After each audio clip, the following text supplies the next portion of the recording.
የተከፈቱ መስኮቶች ወይም ደግሞ የሚዲያ መስኮቶች መጠቀም አስፈላጊ ነው። ሁሉ ነገር የሚቦካበት ቤት አይገባም። ክብርን መጠበቅ አስፈላጊ ነው ብዬ ስለማስብ ማለት ነው። ለምንናገረውም ወንጌል ክብር በጣም መጠንቀቅ አለብን። ምክንያቱም እግዚአብሔር ክቡር ነው። የምንናገረው ቃል ክቡር ነው። የእግዚአብሔር ስም እንዳይሰደብ፣ የእግዚአብሔር ክብር እንዳይነካ መጠንቀቅ አለብን። ይሄንን ሁሉ ታሳቢ ያደረገ ነው ማለት ነው። ክብር ለእግዚአብሔር ይሁን። ሌላው እሺ፣ አሁንም እነሆ የጌታ እጅ ባንተ ላይ ናት። የማን እጅ? የጌታ እጅ። አሁን እኛ ጦር አንስተህ ሰይፍ አንስተህ ተደባድበ ምናምን የሚል ነገር አንናገርም። የሚበቀል የሚመታው እግዚአብሔር እንደሆነ ግን እናምናለን፣ እንናገራለን። ከኛ አቅም በላይ የሆነውን ሁሉ ለእግዚአብሔር አሳልፈን እንሰጣለን። በቃ የሚያስተካክለው ማን ነው? እግዚአብሔር። ይሄ ከዚህ ያለፈ ነገር ይወላችሁ። በነገራችን ላይ ከዚህ የሚበልጥ ቃል የለም። በኃይል ነው ጳውሎስ እየተናገረ ያለው። ጠንቋይ ምንድን ያለው? አሁንም እነሆ የጌታ እጅ ባንተ ላይ ናት፣ እውርም ትሆናለህ። ይሄ ከመፍረድ ጋር ይገናኛል። ከመፍረድ ጋር ለምን? ሰው እንዳይድን ነው እየሰራ ያለው። የሰውዬ ይነገረዋል ማለት ነው። ያንተን ቴዎሎጂ ይሄ ከ100% 25ቷን ይዘ ሙጭጭ ብለ ያለህ ሰው እንደዚህ አይባልም የሚላል ይባላል። ይኸው ይባላል። እኔ እኮ መጽሐፍ ቅዱስ ነው ምነግርህ፣ ተረት ተረት አይደለም ምነግርህ። ይባላል። አይኑ ይታወራል፣ ህይወቱ ይቀጫል። በቃ ያንተን ቴዎሎጂ እቺ ቀንጭበህ የያዝካትን ቴዎሎጂ መጀመሪያ ሙሉ አድርጋት። ከመጽሐፍ በፊት ቻናል ላይ የጻፋችሁ እዚህ ዩቲዩብ ላይ ምናምን ፌስቡክ ላይ ምናምን ጫር ያደረጋችሁ አንበባት መልሰ። ከዛ እኔ የምነግርህን ስማ። ዛሬ ቁጭ ብለህ ስማ። this is the church authority የቤተ ክርስቲያን ስልጣን ነው ይሄ ወንድሜ፣ የቤተ ክርስቲያን ስልጣን። ምን አለው? እውር ትሆናለህ። አዮ ወደ ጌታ ከመጸለይና ይሄን ሰውዬ የጸለዩለት ሁሉ ይጸልዩብሃል ያልኩት ቃል ከመጸለይ ባለፈ ቃል ያወጣል። የእግዚአብሔር የሆኑ ሰዎች ይናገራሉ፣ ቃል ያወጣሉ። በተለይ ለእግዚአብሔር መንግስት እንቅፋት የሆነ ሰው እንዳይድን የሚሰራ የተቀጠረ አገልጋይ ጠንቋይ በሙሉ ምን ይሆናል? ይታወራል። ጆሮ ያለው ይስማ። ይሄ የመጽሐፍ ቅዱስ እውነት ነው። ይታወራል። ዘመኑ የጸጋ ዘመን ነው። የእግዚአብሔር ምሕረት የተገለጠበት ዘመን ነው። እናምናለን፣ እናውቃለን። ፍርድ የለም ወይ ስትል ፍርድ አለ። በደንብ አድርጎ እግዚአብሔር ይፈርዳል። ስለዚህ የጌታ እጅ ባንተ ላይ ናት፣ እውርም ትሆናለህ፣ እስከ ጊዜውም ፀሐይን አታይም። እንደዚህ የሆኑ ሰዎች አሉ፣ የታወሩ ሰዎች አሉ፣ የወደቁ አሉ፣ የተጎዱ አሉ፣ የተሰበሩ አሉ። እግዚአብሔር ይመታዋል፣ ይምታው። እግዚአብሔር ይምታው። ለወንጌል እውነት እንቅፋት የሆነውን ሁሉ ዞር ያድርገው፣ በጌታ በኢየሱስ ዞር ያድርገው። ሰው እንዳይድን የእንቅፋት ድንጋይ የሆነውን ሁሉ ጌታ ዘወር ያድርገው። ደግሞ ያደርገዋል። አላርፍ ካለ ያደርገዋል። ያን ጊዜም ጭጋግና ጨለማ ወደቀበት። ራይታዌ ወዲያው ጭጋግና ጨለማ ወደቀበት። በእጁም የሚመራውን እየዞረ ፈለገ። ይሄ ወደ ዘፍጥረት ምዕራፍ 19 ይሄ ግብረ ሰዶማውያን ወይም ደግሞ የሰዶም ሰዎች በሎጥ ቤት የገቡትን 2 መላእክት አውጣልን ብለው ሲመጡ አይናቸውን መላእክቱ እንዳሳወሩት ማለት ነው። This is one of the judgment of God. እግዚአብሔር የሚፈርድበት አንዱ መንገድ ይሄ ነው። ይሄ በብሉይ ኪዳን አይደለም። አሁን የጠቀስኩልህ ሐዋርያት ሥራ በአዲስ ኪዳን፣ በብሉይ ኪዳን ደግሞ ዘፍጥረት ምዕራፍ 19 ላይ ተጽፏል። ስማ በልክ አድርገው ያንተን ዕውቀት አለኝ የምትለውን በደምብ ተማር። ቁጭ ብለህ ይኸው እየነገርኩ ቁጭ ብለህ ተማር። ደብተር ይዘህ ተማር። ይጠቅምሃል። ያለ ምክንያት የምናገረው ምንም ነገር የለም። ምንም ና አሁን ይሄንን ምን ልታረገው ነው ታዲያ? የጸለየለት እየረገመው ነው ያለው። ይህንን ወቅ የጸለየለት ነው እየረገመው። ይሄ ደግሞ አይደለም በሱ ላይ አካባቢው ላይ ያሉትን ሁሉ ይነካል። ከባድ ነው፣ በጣም ከባድ ነው። እኔ አስጠነቅቃለሁ፣ ከኔ የሚጠበቀው እሱ ስለሆነ።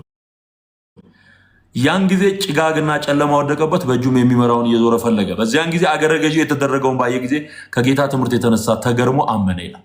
ይሄ መጽሐፍ ቅዱስ ላይ ያለ እውነት ነው። ሌላ ልጨምርልህ።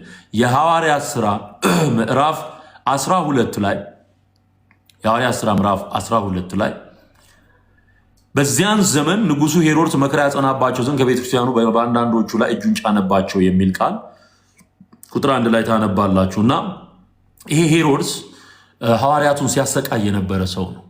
እግዚአብሔር እንዴት እንደፈረደበት ልነግር ነው። ይሄ የመጽሐፍ ቅዱስ ትምህርት ነው የምነግርህ።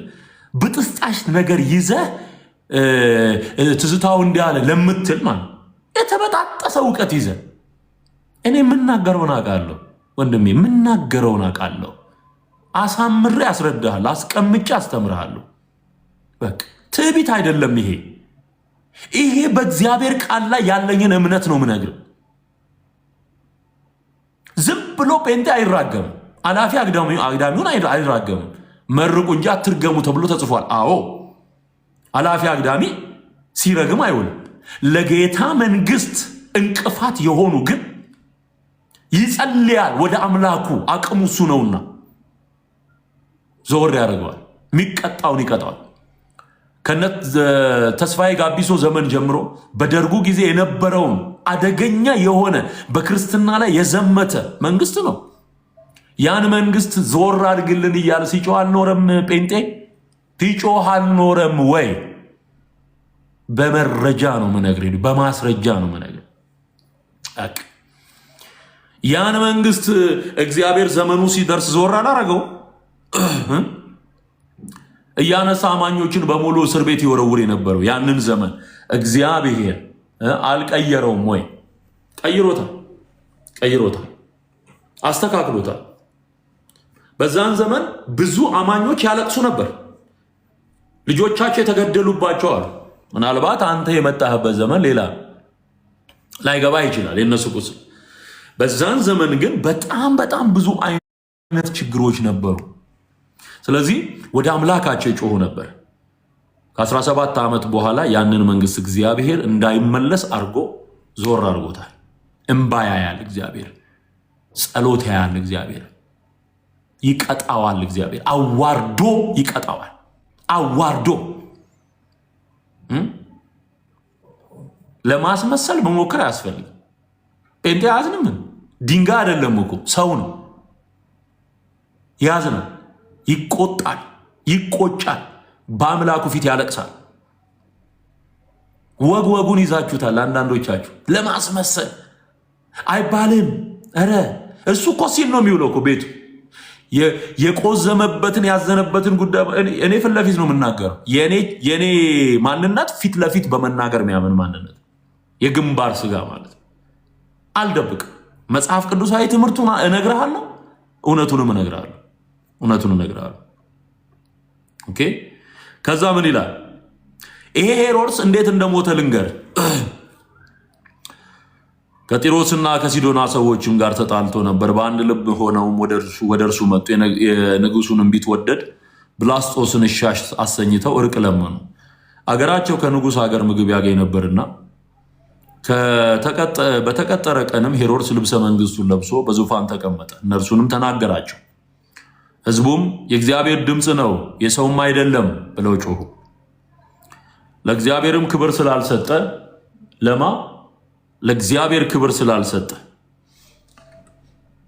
ለእግዚአብሔር ክብር ስላልሰጠ ያን ጊዜ የጌታ መልአክ መታው፣ በትልም ተበልቶ ሞተ ይላል።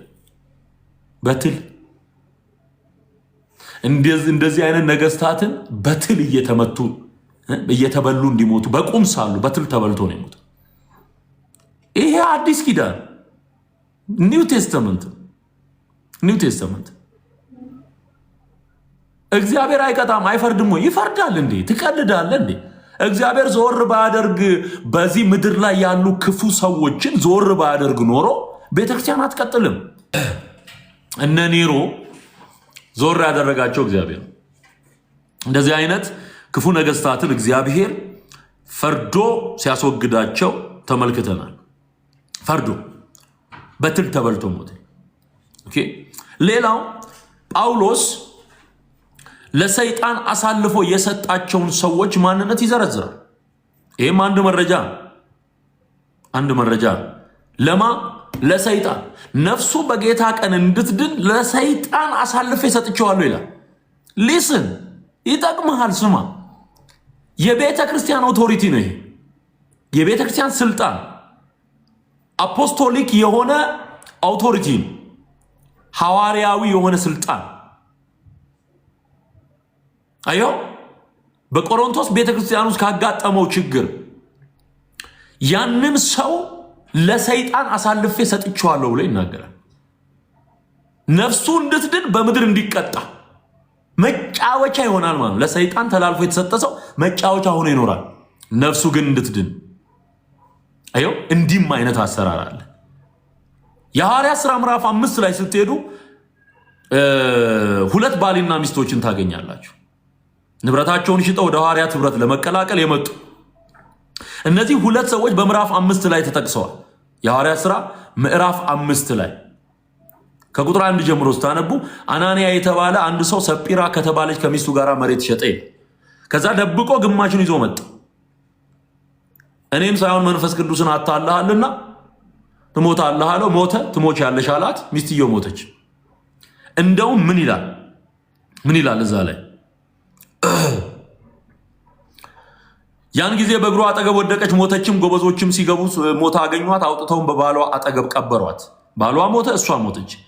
በቤተ ክርስቲያን ሁሉና ይህንንም በሰሙ ሁሉ ላይ ታላቅ ፍርሃት ሆነ ይላል። ታላቅ ፍርሃት።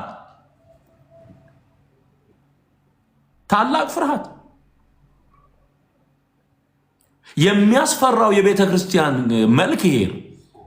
በጣም የሚያስፈራ የቤተ ክርስቲያን መልክ። ቤተ ክርስቲያን ምትቃትት ምትማልድ ብቻ ሳይሆን ምትፈርድም ጭምር እንደሆነ በትክክለኛው የእግዚአብሔር እውነት ላይ የተመሰረተች ቤተ ክርስቲያን አልቅሳ ምትሰማ ለሰዎች ምትማልድ እንደሆነች ይታወቃል። ደግሞ በተቸገረችበት ነገር ላይ ኢየሱስ ጣልቃ እንዲገባ ምትጸልይ ናት። ከአቅሟ በላይ የሆነውን ለጌታ አሳልፋ ምትሰጥ ናት። ደግሞ እዛው ምትፈርድም ናት። ሰማኸኝ? ስለዚህ እግዚአብሔር ከቤተ ክርስቲያን ጋር ነው የሚቆም። ወንጌልን ከያዙት ጋር ነው የሚቆመው። ታብ እያደረጋችሁ ኮፒሊንግ ሼር እያደረጋችሁ ቶሎ። ስለዚህ ለእንደዚህ አይነት ጠንቋዮች ጥብቅና የሚቆም ጴንጤ ካለ አብሮ ነው የሚመታው። አቋቋሙ ይታወቃል። ይዞታው ይታወቅ። በምን መንፈስ እንዳለ ይታወቃል። የኤልማስ መንፈስ የተንኮለኛና ክፋት የተሞላን ሰው ደግፎ ወንጌል የሚናገርን ሰው የሚቃወም ከሆነ የቆመው ከክፋት ጋር ነው ማለት። ስለዚህ እንደዚህ አይነት ነገሮችን እናያለን። ሌላው ለሰይጣን አሳልፌ የሰጠሁት የሚለው አለ። የሰጠዋቸው ብሎ ደግሞ የሚናገረው አለ ጳውሎስ። እነዚህ ሲሪየስ የሆኑ የመጽሐፍ ቅዱስ ትምህርቶች ናቸው።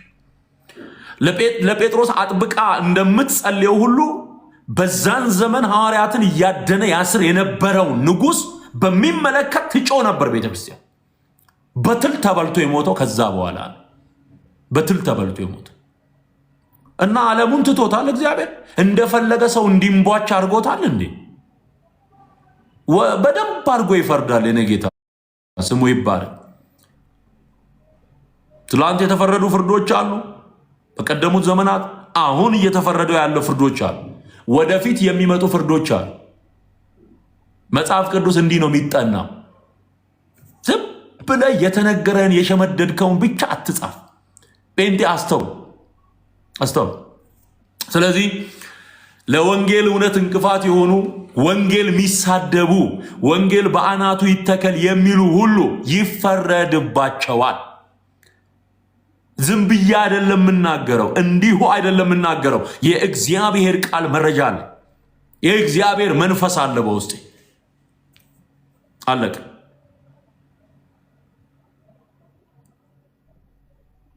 ገብቷችኋል ብዬ አስባለሁ።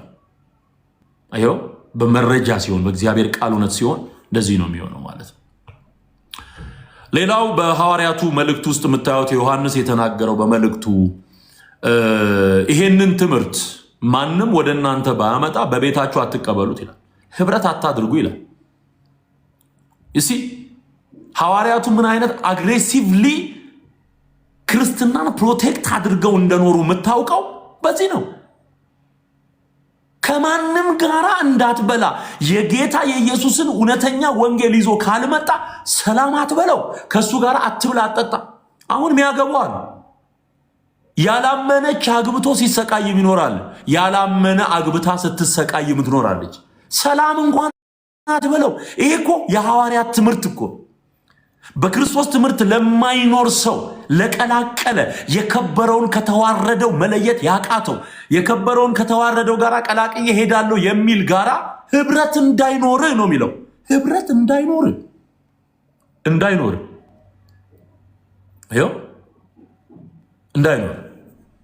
ሰላምም አትበሉት። ሰላም የሚለው ከክፉ ስራው ጋር ይተባበራል። በቃ ለጌታ ጨክን፣ ለጌታ ወግን፣ ለወንጌል እውነት ወግን። በአናቱ እንዲዘቀዘቅ የሚመኝለትን ወንጌል እየተሳደበ ካለ ሰው ጋር ጴንጤ ሆነ ትቆማለህ? ይሄ እኮ ውርደት እኮ። የእኛ መንፈስ እንዲህ ከተቆጣ የእግዚአብሔር መንፈስ እንዴት እንደሚበሳጭ አስቡ። እኛ እንኳን እንደዚህ ካዘን። ስለዚህ እግዚአብሔር ፈራጅ ነው። አሁን ወደ እንትን ልመለስ፣ ወደ አስተሪዮ ጉዳይ ልመለስ። ወደ አስቱ ልመለስ። አስተሪዮ ማለት እንዳልኳችሁ መገለጥ የሚለውን ቃል ነው የሚያሳየው።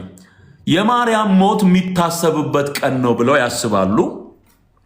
የማርያም ሞትና አስተሪዮ የሚያገናኛቸው ምንም ነገር የለም። ይሄ የሃይማኖት ኪሳራ በምድራችን ላይ በኢትዮጵያ ላይ የሃይማኖት ኪሳራ ያመጣ ትልቁ ተረት ነው። ጠብደል ውሸት ነው። ማርያም መሞቷን ማመናቸው በራሱ አንድ ጥሩ ነገር ነው። ሞታለች ብሎ ማሰባቸው ማመናቸው አንድ እሱ ጥሩ ነገር ነው። እንደውም እኔ አልሞተችም ቢሉ ነበር አስቸጋሪ የሚሆን። ሞታለች ብሎ ከጀመረ ያስማማናል። ኦኬ አሁን አንዳንዶቹ አልተነሳችም ስንላቸው ምን ለምን አልተጻፈም ስንላቸው በመጽሐፍ ቅዱስ ላይ የለም አልተነሳችም ማለት አልተጻፈልንም ስንላቸው አይ ሞቷም እኮ አልተጻፈላችሁም ይላሉ። እና ያልተጻፈልህን ሞት አምነ ሞት በጥር ነሐሴ መቃብር ምትል ከሆነ ትንሣኤም አልተጻፈም፣ ዝም ብለን የፈጠርከው ማለት ነው። ዝም ብለን የፈጠርከው። ስለዚህ መጽሐፍ ቅዱስ እንደ መሰረታዊ ዕውቀት እንድትይዙት የምፈልገው መጽሐፍ ቅዱስ ሁሉንም ዲቴል አልጻፈልንም። ለምሳሌ የኢየሱስን ታሪክ አራቱ ወንጌላውያን ሲጽፉ በተለይም ወደ ቤተ መቅደስ በ12 ዓመቱ ከሄደ በኋላ እስከሚጠመቅበት ጊዜ ድረስ ያለውን ረጅም ጊዜ መጽሐፍ ቅዱስ አልነገረንም። ወደ 18 ዓመት ይሆናል። እነዚህ 18 ዓመቶች እንዴት አለፉ? ምንም የነገረን ነገር የለም። መጽሐፍ ቅዱስ ዝም ባለበት ቦታ ዝም ነው የሚባለው። አለቅ እደግመዋለሁ። መጽሐፍ ቅዱስ ዝም ባለበት ቦታ ላይ ዝም ነው የሚባለው። አትቀባጥርም ማለት ነው። ወጋው ቀባጣሪ መንፈስ። አዮ መጽሐፍ ቅዱስ ዝም ካለ ዝም ብለህ ነው የምትሰማው። ዝም ብለህ ነው የምታልፈው። አልተጻፈልህም። የሚጠቅምህን መንፈስ ቅዱስ መርጦ ሰጥቶሃል። ልትከተል የሚገባው እሱን። ስለዚህ እንደ መሰረታዊ ዕውቀትና እውነት ልትይዙት የሚገባው አንድ ነገር ምንድን ነው? የመጽሐፍ ቅዱስ ላይ ሁሉም ነገር ዲቴል አልተጻፈም። የሚጠቅም ግን ተጽፏል። ዮሐንስ በወንጌሉ እንደተናገረው ምንድን ነው የሚለው? ምዕራፍ 20 ላይ ሐዋርያው ዮሐንስ አምኖ ለመዳን የተጻፈው በቂ እንደሆነ ይናገራል። ቁጥር 30 ላይ ልውሰዳችሁ። ዮሐንስ ወንጌል ምዕራፍ 20 ቁጥር 30 እና 31 ላይ ኢየሱስም በዚህ መጽሐፍ ያልተጻፈ ሌላ ብዙ ምልክት በደቀ መዛሙርቱ ፊት አደረገ። ነገር ግን ኢየሱስ እርሱ ክርስቶስ የእግዚአብሔር ልጅ እንደሆነ ታምኑ ዘንድ አምናችሁም በስሙ ሕይወት ይሆንላችሁ ዘንድ ይህ ተጽፏል። ለማመንና ለመዳን በቂ የሆነ ኢንፎርሜሽን መንፈስ ቅዱስ ሰጥቶሃል። ምን የሚል? ኢየሱስ ክርስቶስ የእግዚአብሔር ልጅ እንደሆነ ታምን ዘንድ አምናህም በስሙ ሕይወት ይሆንልህ ዘንድ ተጽፏል። የሚጠቅምህ ስለተጻፈልህ የተጻፈልህን ነው የምታምነው። ከተጻፈው አትለፍ ተብሎ በቆሮንቶስ ምዕራፍ 4 ላይ እንደተገለጠው የተጻፈው ለመዳን በቂ ነው። ያልተጻፈልህስ በቃ አይጠቅምህም ማለት አይጠቅምም። ቢጠቅምህ ኖሮ መንፈስ ቅዱስ በሐዋርያቱ ያጽፍ ነበር። የማይጠቅምህን ትቶ የሚጠቅምህን ያጻፈው መንፈስ ቅዱስ ነው። ምክንያቱም ጴጥሮስ ሲናገር ትንቢት ከቶሆኑ ከሰው ፍቃድ አልመጣምና ዳሩ ግን ቅዱሳን ሰዎች በመንፈስ ቅዱስ ተነድተው ተናገሩት ሲል በመንፈስ ቅዱስ በመነዳት ነው መጽሐፍ ቅዱስ የተጻፈው። ስለዚህ እነዚህ 66 መጽሐፍት በመንፈስ ቅዱስ መሪነት driven by Holy Spirit በመንፈስ ቅዱስ ነው የተነዱት ማለት። ስለዚህ የተነዱበትን መርጦ የሰጣቸውን ጽፈው ከሰጡ አንተ ማመን ያለብህ ያንን ነው ማለት። ስለዚህ አስተሪዮ የሚል ተጽፎላ አልተጻፈም። ምንድን ነው? ተረት ተረት ነው ማለት። ስለዚህ አንድ ድምፅ አሰማችኋለሁ። አሁን አንድ ድምፅ አሰማችኋለሁ። ይሄንን ድምፅ ከዚህ በፊት በጣም ብዙ ክደቶችን ከሚናገሩ ጳጳሳት መካከል አንዱ የሆኑት አቡነ ሕዝቅኤል የሚባሉ ሰው የኢየሱስ ሞት በቂ ስላልሆነ ማርያም በዚህ ቀን ሞታ ነፍሷን ለኃጥአን ቤዛ አድርጋ የሰጠችበት ቀን ነው ብለው የዋሹትን ውሸት አሰማሃለሁ።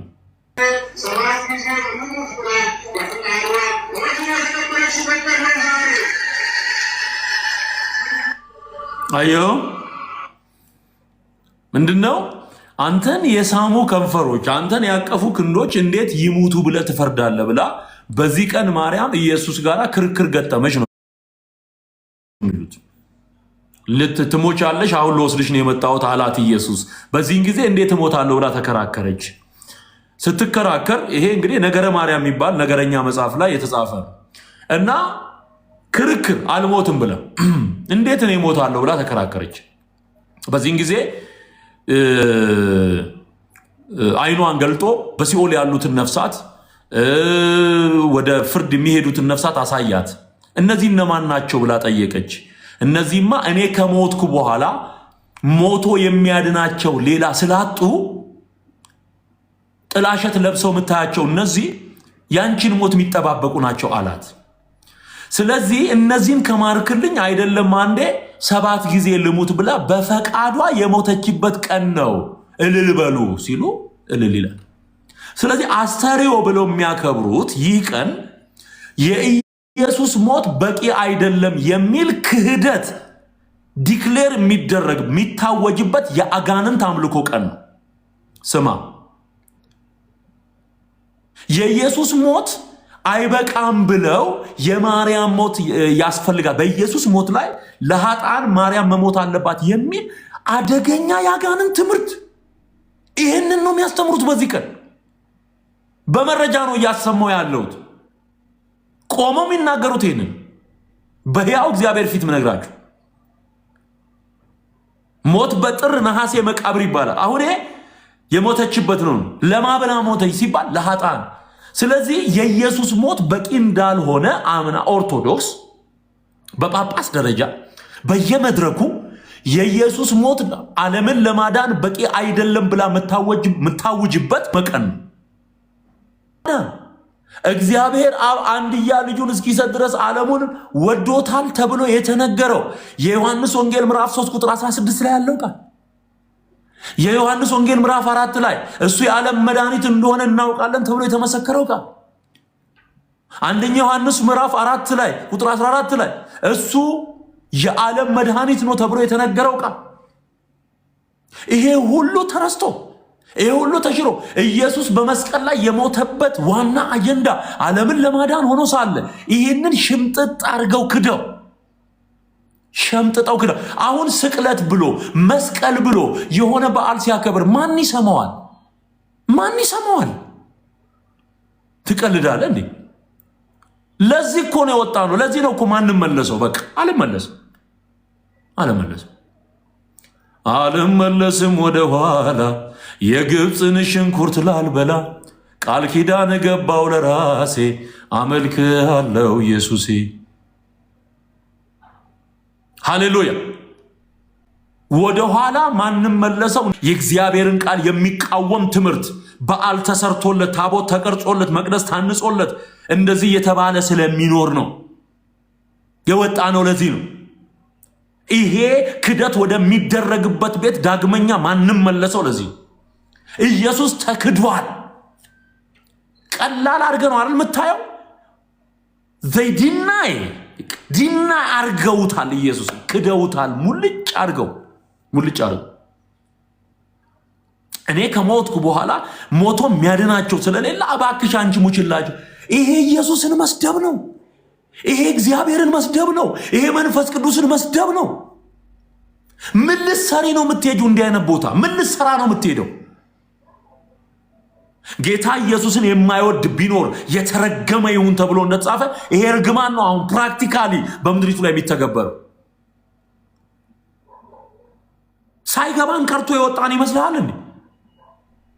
ከራስ ጸጉሩ እስከ እግር ጥፍሩ ቤቱን እናውቀዋለን። ምን እንደሚባል በምን ቀን ምን እንደሚሉ እናውቀዋለን። ይህን ነው ሞት በጥር ነሐሴ መቃብር ለ8 ወር የሰው አስከሬን የሚያሰቃዩበት ዘመን ነው። የዘመን አየው። አልሞትም ብላ ተከራክራ አረባክሽ ተብላ ነው የሞተችው። የማርያምን ክብር የሚነካ የኢየሱስን እናት ክብር የሚነካ የጌታ የኢየሱስን ክብር የሚነካ ዓለም የዳነበትን የኢየሱስን ደም እንደ ርኩስ ነገር የሚቆጥር የተቀደስንበትን ያንን የኪዳኑን ደም የእግዚአብሔርን ልጅ የሚረግጥ ትምህርት የሚሰጥበት ቀን ነው። ለዚህ ነው ውጣ ምልህ ኢየሱስን ተቀበል ትድናለህ ምልህ። ለዚህ ነው ይሄንን ከልት እያልከው ተስማምታ አሜን እያልክ እያጨበጨብክ እግዚአብሔርን ነው የምከተለው ኢየሱስ ነው በመስቀል ላይ ያዳነኝ ትላለህ እንዴ? ምንድነው ሁለት አይነት ቢላዋ? ተወው እንጂ አንዱን። የኢየሱስ ደም ከኃጢአት ሁሉ ያነጻል ተብሎ ተጽፏል። ዓለምን የቀደሰው ደም የኢየሱስ ደም ነው። እስከ ዓለም ፍጻሜ ለፍጥረት ሁሉ በቂ የሆነ የሚያድን ደም የኢየሱስ ደም ነው። የማርያም ሞት ምንም አይፈይድልህም። ሞተችም ኖረችም ለራሷ ነው። ላንተ ምንም አይፈይድም። በቃ ሞቱ ትርጉም ያለው ኢየሱስ ብቻ ነው። አለቀ። ሞቱ ትርጉም ያለው ሕይወትን የሰጠ የኢየሱስ ሞት ነው። የደሙ መፍሰስ ትርጉም ያለው የኢየሱስ ነው። የማንም ደም ቢፈስ ላንተ ትርጉም የለውም። የኢየሱስ ደም ፈሶልሃል። አሁን አብ የተቀበለው ደም የማደም ነው? የኢየሱስ ነው። የማርያምን ደም አይቀበልም። የጊዮርጊስን የተክለ ሃይማኖትን አይቀበልም። ጊዮርጊስ 7 ቢሞት ለራሱ ነው የሚሞት። ደግሞ 7 ጊዜ ሞቶ የተነሳም የለም። የውሸት ጥርቅም ስለሆነ ነው ቤቱ የውሸት ቤት ሀገር ነው። 7 ጊዜ እንትን አደረጋችሁት እንዴ? እንቅልፍ እንትን አረጋ። ይሄ ምንድነው? እየባነነ የሚነሳ ሰው አረጋችሁት እኮ እንዴ። ኢየሱስ ነው ሞትን ድል አድርጎ የተነሳው። ኢየሱስ በሶስተኛው ቀን ተነስቶ ጽድቅን እንደሰጠን የሚናገረውን የእግዚአብሔርን እውነት ለመደበቅ ጊዮርጊስ እኮ 7 ሞቶ ተነስቷል ይላል። ስለዚህ ሰው ከፍ አድርጎ የሚያው የጊዮርጊስን 7 ጊዜ መሞት ነው። ይሄ የኢየሱስን ወንጌል ለመደበቅ አጋንንት ወደ ኢትዮጵያ ምድር ያስገባው የአጋንንት ትምህርት ነው። የአጋንንት ትምህርት ነው። በቃ ማርያም ሞታለች፣ ተቀብራለች፣ አለቀ። ነፍሷ በጻድቃን መቆያ አለ። ኢየሱስ ሲመጣ ከሚነሱት ቅዱሳን ጋር ትነሳለች። ይሄ ነው። ሁሉ በተራው ይሆናል ነው የሚለው የቆሮንቶስ መልእክት ምዕራፍ 15 ላይ ሁሉ በተራው ይሆናል። ኢየሱስ በኩር ነው ይላል። ከሞት በመነሳት በኩር እሱ ነው። አልተነሳችም፣ አላረገችም፣ በአብ ቀኝ አልተቀመጠችም። ይህ የአጋንንት ትምህርት ነው። ማርያም ተነስታለች፣ አድርጋለች የሚል ዲስኩር አጋንንት ያመጣው የአጋንንት ትምህርት ነው። this is the doctrine of demons።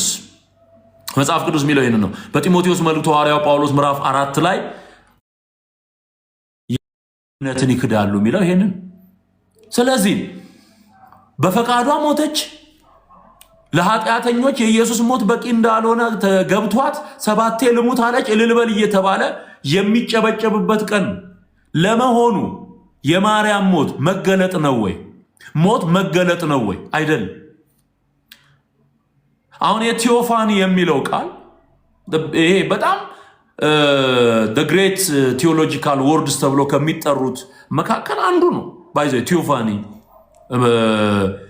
የእግዚአብሔር ልጅ መገለጥ፣ ይሄ አፖካሊፕስ የሚለው ቃል ከእንደገና ደግሞ አስተሪዮ በግዕዝ አስተሪዮ የምንለው እነዚህ ቃላቶች ምንድናቸው? የተሰወረው ነገር ሲገለጥ ነው። የማርያም ሞት ወዴት ነው የሚገለጠው? ምኑ ነው የሚገለጠው? ቆይ ምኑ ነው የሚገለጠው? የማርያም መገለጥ የሚባል ነገር አለ እንዴ? መገለጥ እኮ የማይታየው ታየም። ይኸውላችሁ አሁን ለምሳሌ በኦርቶዶክስ አስተምሮ ከዚህ ከጥር ታኅሳስን ጥርን ጨምሮ ዘመነ አስተሪዮ ተብሎ ይጠራል። ዘመነ አስተሪዮ ጠላት የማርያምን ሞት አስገባበት እንጂ ዘመነ አስተሪዮ የተባለው ስማ በደንብ የኦርቶዶክስንም ትምህርት ስለማቀው ነው የምነግርህ። ታኅሳስና ጥር ወር ዘመነ አስተሪዮ የተባለው አንደኛ ልደቱ የእግዚአብሔር ልጅ የማይታይ የነበረው ከአብ ጋር ለዘላለም የኖረው እሱ ተገለጠ። ስለዚህ ልደቱ መገለጡን ያሳያል። አይዮ ሁለተኛ በጥምቀቱ ደግሞ የአብ የወልድ የመንፈስ ቅዱስ ማንነት ተገለጠ። አብ ከሰማይ ተናገረ እነሆ ልጄ ብሎ፣ መንፈስ ቅዱስ ደግሞ በርግብ አምሳል ወረደ። ጌታ ኢየሱስ ከውሃ ውስጥ በዮሐንስ እጅ ሲጠመቅ ታየ። ይሄ ትሪኒቲ የምንለው ኮንሰፕት ወይም ደግሞ ሶስትነት የተገለጠበት ነው። አስተሪዮ ተገለጠ። ከዚህ በፊት በብሉይ ኪዳን ዘመን እንደዚህ በግልጥ አልታየም ነበር። የእግዚአብሔር መገለጥ ወይም የአብ የወልድ የመንፈስ ቅዱስ የአካል ሶስትነትን የሚያሳዩ መገለጦች አልነበሩ። ኦኬ፣ ይሄ አስተሪዮ ቢባል ያስኬዳል። የማርያም ሞት ምኑ ነው አስተሪዮ? ምኑ? ሞት እኮ አስተሪዮ የለውም። ከሙሴ ከአዳም ጀምሮ ከመጀመሪያው ሟች ከአቤል ጀምሮ ብዙ ሰው ሞተ። የኢየሱስ ሞት እንኳን እንደዚህ አልተካበደም። ከዛ በኋላ ምን ይላል? ሞት በጥር ነሐሴ መቃብር ይልና እንግዲህ እንደምታውቁት ማርያም ሞተች። ከዛ በኋላ ያው ተረቱ ሞተች። እሷ በሞተች ጊዜ ታውፋንያ የሚባል እና አይሁድን ሰብስቦ መጥቶ እናቃጥለው የማርያምን አስከሬን እናቃጥል ብሎ አስተባብሮ ሆይ ያለ መጣ።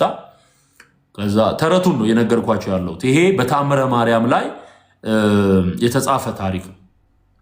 ባይዘው ኪዳነ ምሕረት የሚለው ኮንሰፕት መነሻው ጽንሰ ሐሳቡ ያለው አስተሪዮ የሚባለው ይሄ ማርያም አስተሪዮ ማርያም በሚባለው ቀን በዚህ ቀን ኮንሰፕቱ ያለው ይሄ ኪዳነ ምሕረት ናት፣ ታድነናለች፣ ታማልደናለች የሚለው ትምህርት የተወለደው አስተሪዮ ማርያም በሚለው በዚህ ቀን ትምህርት ውስጥ ነው። ስማ በደንብ ስማ። በዚህ ውስጥ ነው የመጣው። ኦኬ፣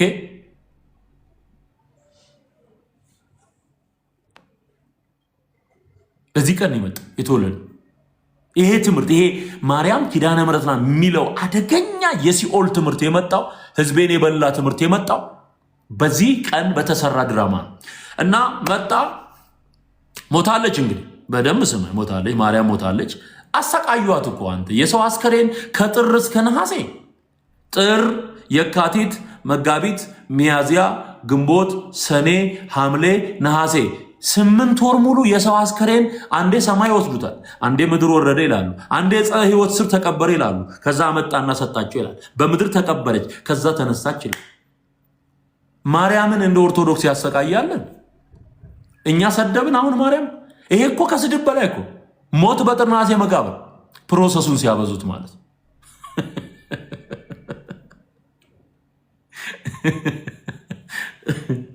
ቄስ ተንኮል እኮ አንተ ከባድ ሞት በጥር ነሐሴ መቃብር 8 ወር ሙሉ አስከሬን ማንከራተት ማለት ነው።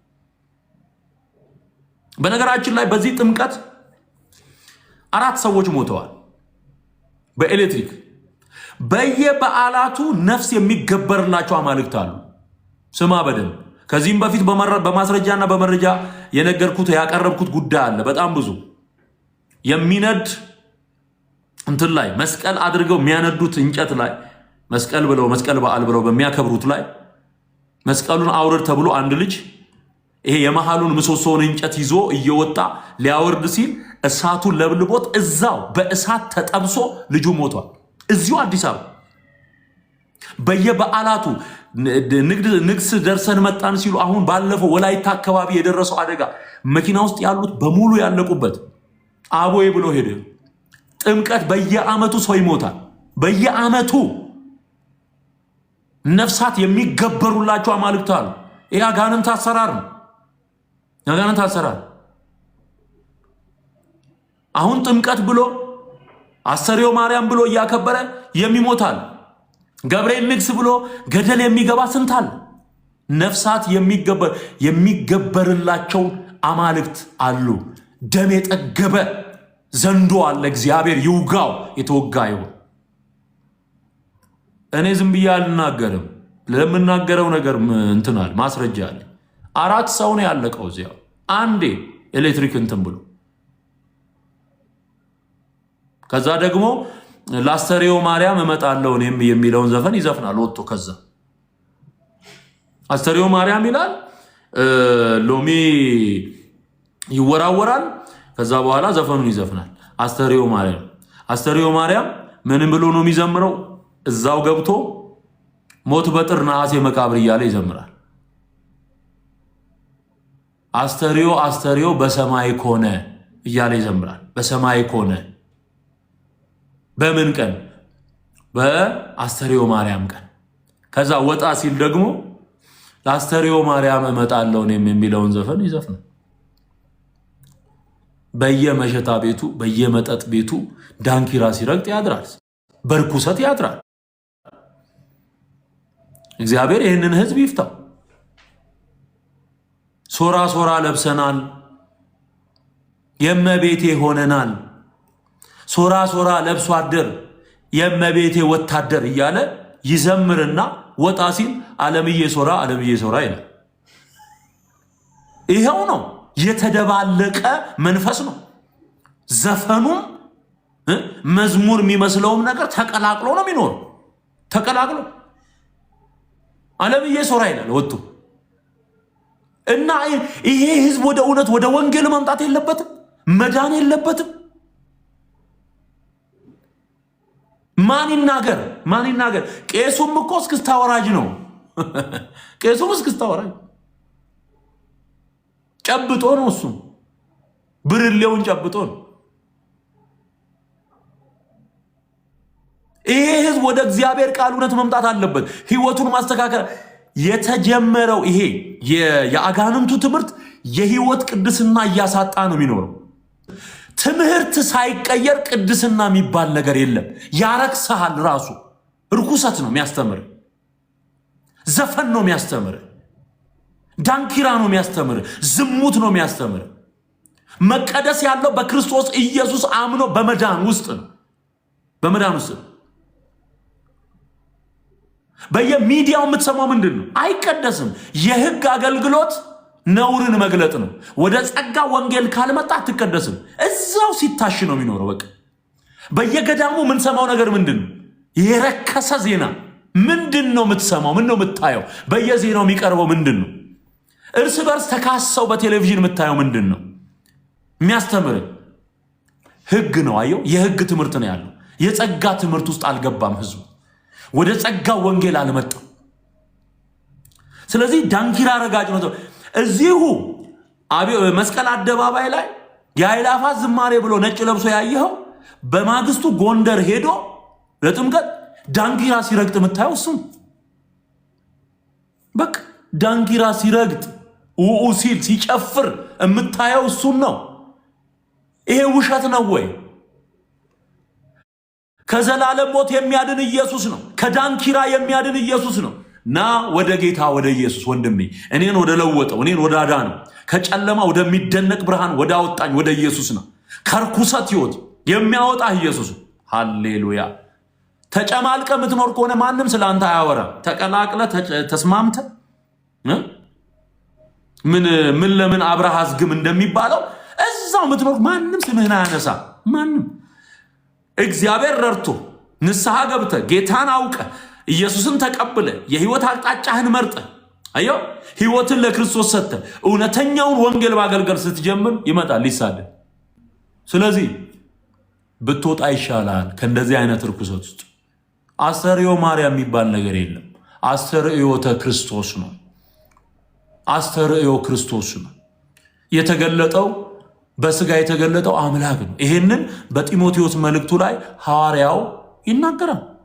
በስጋ የተገለጠ በመንፈስ የጸደቀ ለመላእክት የታየ በአሕዛብ የተሰበከ ብሎ ጳውሎስ የሚዘረዝረው ኢየሱስን የተገለጠ ይለዋል። መገለጥ ሪቪሌሽን፣ የክርስቶስ መገለጥ። የማይታየው ታየ። በሰው አካል በሰው ማን ቃል ስጋ ሆነ፣ ጸጋና እውነትን ተመልቶ በእኛ አደረ ሲል ኢየሱስን የተገለጠው። ማርያም ወዴት ነው የተገለጠችው? ማርያም ወዴትም ልትገለጥ አትችልም። ወዴትም በቃ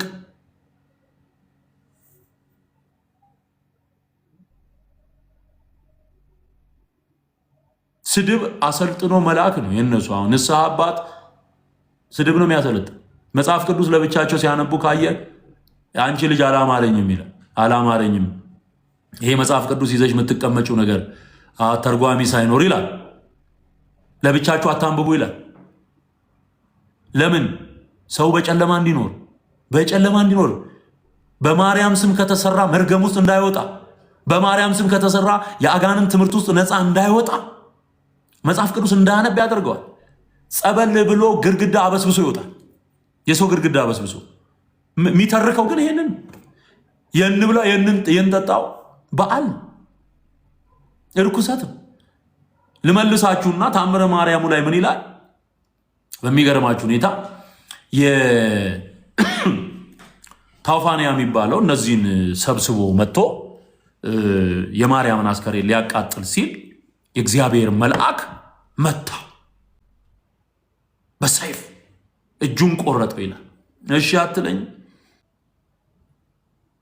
ይሄንንም ድርሰት ጽፎ ያስገባው ማለት ዘራ ያዕቆብ የሱ ስፒሪት ነው የሚሰራው። ተመልከት፣ በደንብ ስማኝ። እጁን ቆረጠው መልአክ መጥቶ ይላል። እሺ ከዛ ማርያም ተነሳች።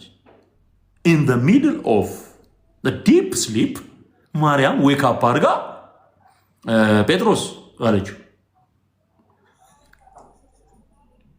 ጴጥሮስ ና እጁን ቀጥሉለት።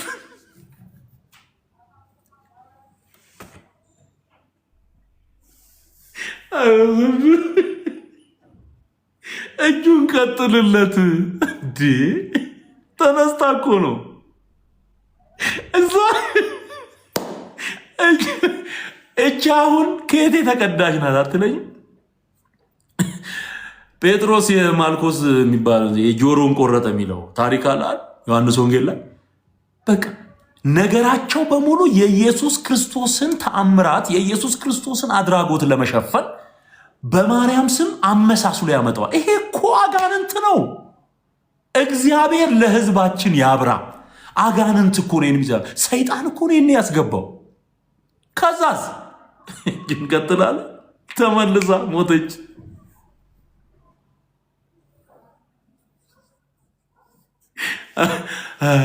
እግዚአብሔር ይጫወትባችሁ። እንደዚህ በመቤቴ ላይ ተጫወታችሁባት። እግዚአብሔር ይላችሁ፣ እግዚአብሔር ይላችሁ። አቤት አቤት! እናንተ ግባት። በዚህ ብቻ ይፈረድባል። አንዴ ስትገላ፣ አንዴ ስታነሳ። አንተ ስቆጥረው እኮ ወደ 9 ጊዜ እኮ ነው የተነሳችው። እንዴ የጊዮርጊስ 7 ነው እያሉ ሲነግሩን ስንቆጥረው የማርያም ወደ 9 ሆነ እኮ። ተረት ተረት።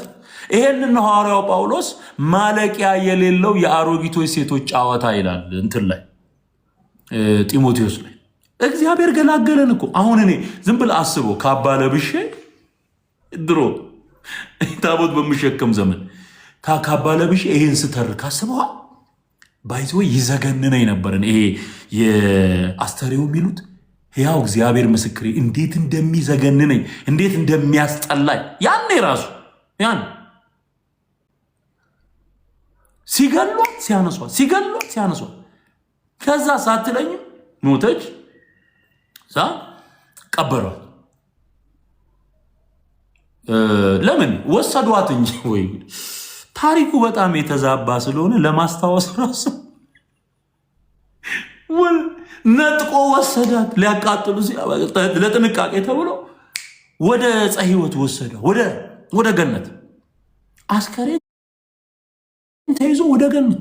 የኢየሱስ እንኳን ባዲ የኢየሱስ እንኳን እንትን ስጋ ወደ ሰማይ አልተወሰደም። አንተ ከዛስ እዛ ወስዶ ዕፀ ሕይወት ስር እዛ እኮ አስከሬን አይገባም። የማንም ቢሆን አስከሬን አይገባም። እንኳን አይደለም አስከሬን የሳተው አዳም ራሱ ቶሎ እንዲወጣ ነው የተደረገው። ዕፀ ሕይወትን በልቶ ድጋሚ እንዳይኖር ያው ሆኖ እንዳይኖር እግዚአብሔር ከገነት አስወጣው ይልና በምትገለባበጥ ሰይፍና ሱራፊ በሚባል መልአክ ያንን ደጅ ዘጋው ይላል ዘፍጥረት ምዕራፍ 3 ላይ ተዘግቷል። እንኳን አስከሬን ምንም አይገባም። አስከሬን የሞተው ሰውዬ በቁም የሞተው ሰውዬ እንኳን ወጥቷል። እንኳን አይደለም አስከሬን ሊገባ ገብቷል። እዛ ወሰን ከዛ ደግሞ ሐዋርያቱ ጾም ጸሎት ያዙ። ከዛ ጾም ጸሎት ሲይዙ ለምን ጾም ጸሎት ያዙ ሲባል የማርያምን ትንሣኤ ለማየት ተመልከት። አሁን የ16 ጾም የሚባለው ኮንሰፕት የኪዳነ ምሕረት ኮንሰፕት የሚመጣው እዚህ ጋር ነው። አየው ሞተች ብሎ ጀምሮ አስተርእዮ ብሎ ጀምሮ ወደ ኪዳነ ምሕረት ነው ኮንሰፕቱ የሚሄደው። ያልኩ ይሄንን ነው። ሰንኮፉን ስለማቀው ነው። እኔ እንጀራቸውን ያሰፉበትን አካሄድ ስለማቀው፣ እንዴት ሰርክል እንደሰሩ ስለማቀው በደንብ ስሙ። ከዛ በኋላ ልክ ሱባኤ ገብተው 16 ጾም የሚባለው ይሄ ነሐሴ ላይ ምናምን ይደረግ ሞት በጥር ነሐሴ መቃብራል ለመኑ ስጋው ይምጣልን ብለው ለመኑ። በሙሉ ሰብስቦ ወሰዳቸው። ኢየሱስ መጣ በሙሉ ሐዋርያ ይሄ እኮ ያልተጻፈ እኮ ዲስኩር እኮ ነው። ሐዋርያቱን በሙሉ ይዞ ወደ ሰማይ። እሺ አትለኝ። ቅዳሴ ተቀደሰ ይልሃል። የደብተራ ስራ ይወል ቅዳሴ ተቀደሰ። ይሄ ኦርቶዶክስ ተንሥኡ ለጸሎት ማን ነው እንደሱ የሚለው? ዋና ዲያቆን እስጢፋኖስ፣ ዋና ቄስ ኢየሱስ፣ ተከታይ ቄስ ጴጥሮስ፣ ንፍቅ ምናምን ነገር ዮሐንስ ምናምን ሆነው እሷን ታቦት አደረጋት ይላል። እሷን ታቦት አደረጋት። አጎንብሳ ሞታለች። ሞታ ስጋዋን ወስዶ ነው እሷ ላይ አድርጎ ቁርባን አቆረባቸው። ማ ኢየሱስ ቀድሶ እዚሁ ያለ ኮተት ይዞ ሄደ። በቃ ሰማይ ላይ ቅዳሴ፣ የኦርቶዶክስ ቅዳሴ ሰማይ ላይ ተቀድሷል ማለት ነው። ዲነችና ቆረቡ ይላል። ቆረቡ። እየሰማኸኝ ነው ወንድሜ? ስማኝ፣ ይጠቅማል። ይሄው ተረቱ ይሄ ነው። የት ቦታ ተጻፈ? ይሄንን ማቴዎስ ነው የጻፈል። እንግዲህ የሄደው ማቴዎስ ከሆነ ሲመጣ መጻፍ አለበት ወንድሜ። ማቴዎስ ሄዶ አቡነ ማቴዎስ ይጽፋል። ማቴዎስ ከሄደ ማቴዎስ በወንጌሉ ይጽፋል እንጂ አባ ማቴዎስ የሚባል ሰው እየተነሱ ይጽፋል። ጴጥሮስ ከሄደ አባ ጴጥሮስ ነው ወይ የሚጽፈው? ራሱ ጴጥሮስ ነው እንጂ መጻፍ ያለበት። የድንቁርና መዓት መደናቆር። ከዛ ሳትለኝ መቼ አለቀ? አልጨረስኩም እኮ ብለህ አስበው። አሁን ሰላም ለኩልክሙ እያለ ሲያዜም ማለት ነው እዛ ሰማይ ላይ። ከዛስ ተመልሰው መጡ። ተመልሰው ሲመጡ ይሄ ቶማስ የሚባለው የፈረደበት ሐዋርያ የኢየሱስን ትንሣኤ አላምንም ካላየው ብሎ የተጻፈለት ማለት ነው። ዮሐንስ ወንጌል ምዕራፍ 20 ላይ ተጽፎለታል። እና እጄን ካላስገባው ካልነካው አላምንም ብሏል። እና የለም ነበር አሉ። እንደ አጋጣሚ ሆኖ ቶማስ የለም አሉ። ይህች ከየት የተወሰደች ናት? ከዮሐንስ ወንጌል። ኢየሱስ ሲያሳያቸው ማንነቱን ቶማስ አልነበረም። ከዛ ቶማስ ባለበት መጥቶ ና ያመንክ እንጂ ያላመንክ አትሁን ብሎ ጎኑን እንዲዳስስ አደረገው። አምላኬ ጌታዬ ብሎ ጮኸ ይላል። ይችን ታሪክ ወደ ማርያም ሞት አመጡና ማን ከማን ያንሳል በሚል ስፒሪት ማለት ነው። ይህ እኮ መጨረሻ እኮ አደገኛ እኮ አሰራር እኮ። አልገባህም? የተሰራው እግር በእግር እየተከተሉ የኢየሱስን ወንጌል መቃወም ነው። መቃወም ነው የተያያዙት።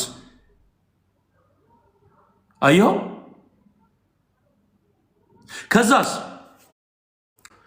እነሱ መጥተው ቁጭ ብለዋል። ቶማስ ይመጣል። ምንድን ነው ይላቸዋል። ኧረ እኛ ደርሰን መተን እዛ አይተን ቆርበን መጣን ይሉታል። እንዴት የልጇን ማምልጦኝ ነበር፣ አሁን ደግሞ እንደዚህ ተደርጌ ተበድያለሁ ብሎ ቶማስ አዘነ በጣም ይከፍ። ከዛ ህንድ ሀገር ሄዶ ከህንድ ሀገር በደመና ተመልሶ ሲመጣ በአዝኖ ማለት እና ከዛ ሲመለሱ ይዘው መጥተዋል ነው የሚለው ታሪኩ ሳረሳው። ከዛ አስከሬን ይዘው መጡ። አስከሬን ይዘው መጥተው ደግሞ ምን አደረጉ? ቀበሯት ይላል። ሌላ ቀብር ቀበሯትና ከዛ እሷ ተነሳች። በሶስተኛው ቀን ተነስታ ስታርቅ ከቶማስ ጋር አየር ላይ ተገናኙ። ጉድበል ጎንደር አየር ላይ ተገናኙ። ከዛ አገኘውሽ ልታመልጪ ስትይ ቶማስ አልተቻለም። አየር ላይ ምንድን በፊትም እኔ የልጅሽን ትንሣኤ ሳለ አሁንም እንደዚሁ አሁን ባላገኝሽ ይኸው አምልጠሽ ነበር ብሎ በዘበነ አነጋገር ሆዱ ተበጸበጸ።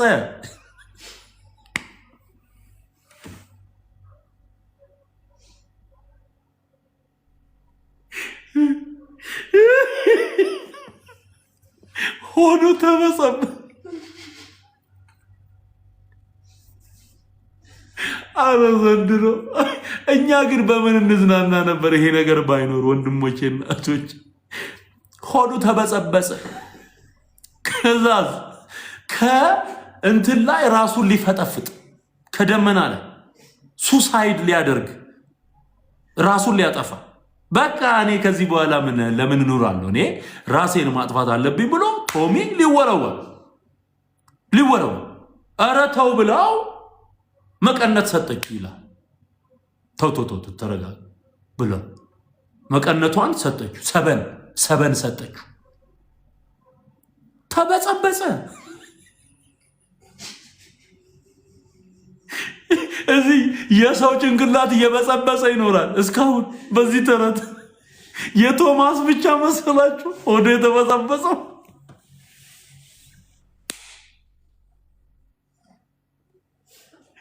አረ ሆዴ ቆሰለ። የኔ ሆድ ራሱ በሳቅ እየተበጸበጸ ነው።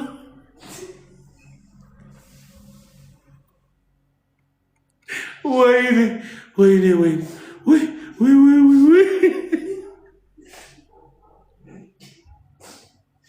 ደግሞ እኔ በጣም የሚገርመኝ ራሱን ሊያጠፋ ወጋው። የሱሳይድ መንፈስ ወጋው። የሱሳይድ ስፒሪት እንዴ! ያኔ ነው እንዴ የተጀመረው ራስ ማጥፋት? ከበሰበሳል።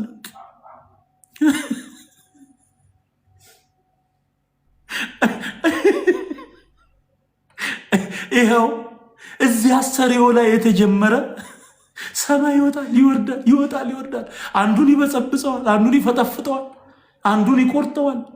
ይኸው እግዚአብሔር ያላለው በቃሉ የሌለ ያልተፈጠረ ታሪክ እንዲህ ነው። ከዛ ሰበን ተቀብሎ ወረደ።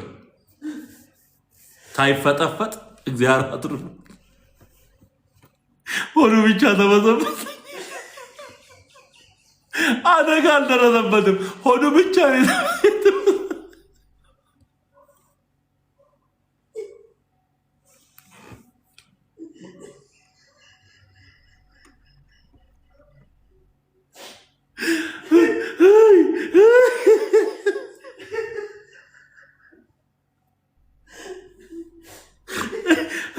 በጌታ በኢየሱስ ስም አቤት አቤት አቤት። ዘበነ ሲለውማ እኔ በጣም ነው የሚያዝናናኝ። በዚህን ጊዜ ሆዱ ተበጸበጸ አላለሞቱ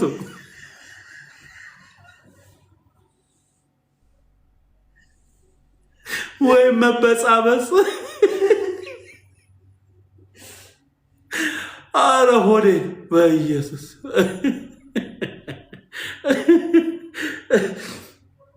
አቤት አቤት አቤት። እሺ ከዛ መጣ ቶሚ መጣ። ከዛ ሐዋርያቱን አገኛል። እንዴ ከየት መጣ አሉት። ተገናኘን እኮ አላለ። የት ተገናኘ? አየር ላይ። እናንተማ እዚህ ለብቻችሁ አይታችሁ፣ እኔ ይኸው አየር ላይ አግኝቻት ሰበን ተቀብዬ መጣ፣ መቀነ ተቀብዬ መጣው ምናምን እያለ ይኸው አታዩም እንዴ ይዤ የመጣሁት ምናምን እያለ በቃ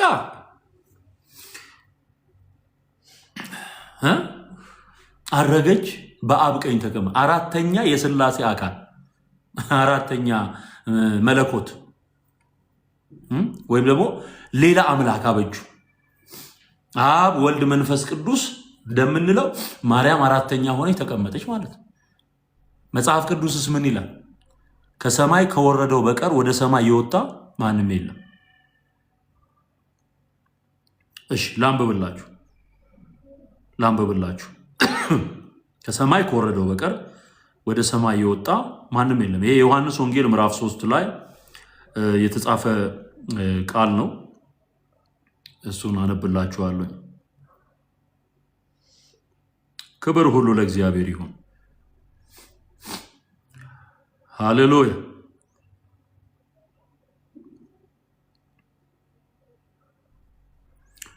በጣም እኮ ነው አንተ ዝም ብለህ ስትሰማው ማለት ነው ታሪኩ በቃ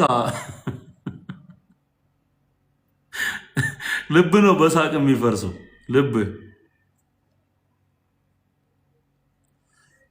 ከሰማይ ከወረደው በቀር ወደ ሰማይ የወጣ ማንም የለም።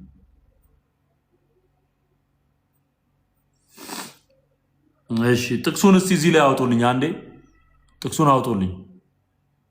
እዚህ ጋር ፖስት እናደርገዋለን። ኢየሱስ ብቻ ነው ከሰማይ መጥቶ በምድር ላይ ከሞተ በኋላ በሶስተኛው ቀን ተነስቶ ያረገው። ሐዋርያቱ የመሰከሩለት ኢየሱስ ነው። ሌላ በዚህ አይነት ሁኔታ ድል ነስቶ አድርጎ በአብ ቀኝ የተቀመጠ ማንም የለም። ወጋው የአጋንን ትምህርት ነው ይሄ። ማርያም ተነስታለች አድርጋለች በአብ ቀኝ ተቀምጣለች የሚል ይሄ የመጥቆራ ትምህርት ነው፣ የጠቋር ትምህርት ነው። ታቦት የተቀረጸለት ጋኔን የሱ ትምህርት ነው፣ የሱ ትምህርት ነው።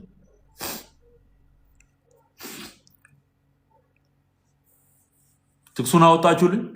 እሺ ከሰማይም ከወረደ በቀር ወደ ሰማይ የወጣ ማንም የለም፣ እርሱም በሰማይ የሚኖረው የሰው ልጅ ነው። ዮሐንስ ወንጌል ምዕራፍ 3 ላይ ቁጥር 13። ይሄንን እንትን ላድርገው፣ ፒን ላድርገው፣ ፒን ዲስ ኮመንት። ኦኬ ሁሉም ሰው እንዲያየው። ከሰማይ ከወረደ በቀር ወደ ሰማይ የወጣ ማንም የለም፣ እርሱም በሰማይ የሚኖረው የሰው ልጅ ነው።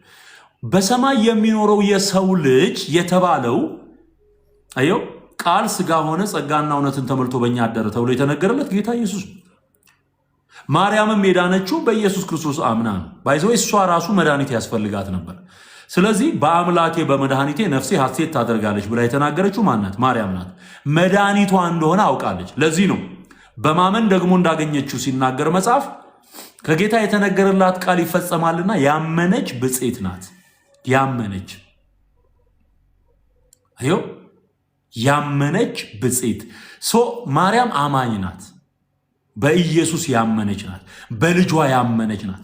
ለዚህ ነው አሁን በአዲሱ መዝሙር ላይ አማላጄ በሚለው አዲሱ መዝሙር ላይ ማርያም ተናገረች ያዳነኝ ጌታ ነው አለች። ማርያም መሰከረች መድኃኒት ኢየሱስ ነው አለች። መድኃኒት ኢየሱስ ነው አለች። መድኃኒት ኢየሱስ ነው አለች። ድል አድርጎ የተነሳው ኢየሱስ አንበሳው፣ ድል አድርጎ የተነሳው ኢየሱስ አንበሳው፣ ኢየሱስ አንበሳው፣ ኢየሱስ አንበሳው። አዮ ስለዚህ በክርስቶስ ኢየሱስ መድኃኒትነት አምና መስክራለች። ማርያም ከሞት አልተነሳችም። ማርያም አላረገች። ማርያም በአብ ቀኝ አልተቀመጠችም። ይሄ የክህደት የጠቋር ትምህርት ከምድራችን መወገድ አለበት። ከምድራችን መወገድ አለበት። ህዝባችን የሞተውንና ከሞት ድል አድርጎ የተነሳውን ኢየሱስን በማመን ብቻ ይድናል። ባይዘወይ ሌላ የተነሳና ሞትን ድል አድርጎ የተነሳና ያረገ በአብ ቀኝ የተቀመጠ አለ ብሎ መናገር ማለት የኢየሱስን ትንሣኤ መካድ ነው። ምክንያቱም ብቸኛ የሙታን በኩር ሆኖ የተነሳው ኢየሱስ ስለሆነ ኢየሱስ ላይ ሌላ አዳኝ መደረብ ወንጀል፣ በቃ ወንጀል። ወገኖቼ መጽሐፍ ሲናገር በሮሜ መልእክት ምዕራፍ 10 ቁጥር 6 ጀምሮ በልብህም በአፍህም ሆኖ ቃሉ ቀርቦልሃል። ይህም የምንሰብከው የእምነት ቃል ነው። ይህም የምንሰብከው የእምነት ቃል ነው። ኢየሱስ ጌታ እንደሆነ በልብ ብታምን እግዚአብሔርም ከሙታን እንዳስነሳው በአፍህ ብትመሰክር ትድናለህ። ሰው በልቡ አምኖ ይጸድቃል፣ በአፉ መስክሮ ይድናል። መዳናችን ያለው የኢየሱስን ሞትና ትንሣኤ አምኖ በመመስከር ውስጥ ነው። ጠላት ዲያብሎስ በምድራችን ላይ ያስገባው መጥቆራ ያስገባው ትምህርት ግን የማርያምን ትንሣኤ ሐሰተኛ ትንሣኤ በመናገርና አስተርእዮ እያሉ በማሟረት ትድናለህ ብሎ ነው እየነገረው ያለው። የማይድንበትን አደገኛ ክደት በጆሮ ጠቅጥቆበት የሚድንበትን የኢየሱስን ትንሣኤ ግን ሰውሮበታል። አሁን ይሄ በዓመት አንዴ ትንሣኤ ብሎ ቢያከብር ማን ይሰማዋል? ሰማይ ከዚህ ጋር አይስማማም። የኢየሱስ ትንሣኤ ላይ የተከመረ የፍጡር ትንሣኤ በሙሉ መነሳት አለበት። ለሁሉ ጊዜ አለው። እኛ እንነሳለን፣ ሙታን ይነሳሉ። ከዚህ በኋላ የጻድቃን ትንሣኤ የህይወት ትንሣኤ ተብሎ የተጠራለ፣ የኃጥአን ትንሣኤ የፍርድ ትንሣኤ ተብሎ የተጠራለ። ይሄ ሁለቱም በዮሐንስ ወንጌል ምዕራፍ 5 ላይ ተጠቅሷል። ተጠቅሷል። ስለዚህ የምትድነው ክርስቶስ ኢየሱስን በማመንና በመቀበል ነው ወንድሜ። ክርስቶስ ኢየሱስን በማመንና በመቀበል ነው ምትድነው። ለዚህ ነው ትላንትናም ጥሪ አድርጌ ሮብለት ማለት ነው ሮብለት ከትላንት ወዲያ 32 ሰዎች ጌታን ተቀብለዋል። ዛሬም ጥሪ አደርጋለሁ። ጌታ ኢየሱስን መቀበል የምትፈልጉ ሰዎች የኢየሱስ ትንሣኤ ነው እንጂ የሚያድንህ ሐሰተኛው የማርያም ትንሣኤ አይደለም። ገደል ነው የሚከትህ። አስተርእዮ እያሉ ተነሳች ትንሣኤሽን ያሳየን እያሉ ደቀ መዛሙርቱ የማርያምን ትንሣኤ ለማለት ጾም ገቡ የሚል የመጥቆራ ትምህርት ቀርፈጥ አለው፣ አውጣው። ኢየሱስ ነው ከሞት የተነሳው።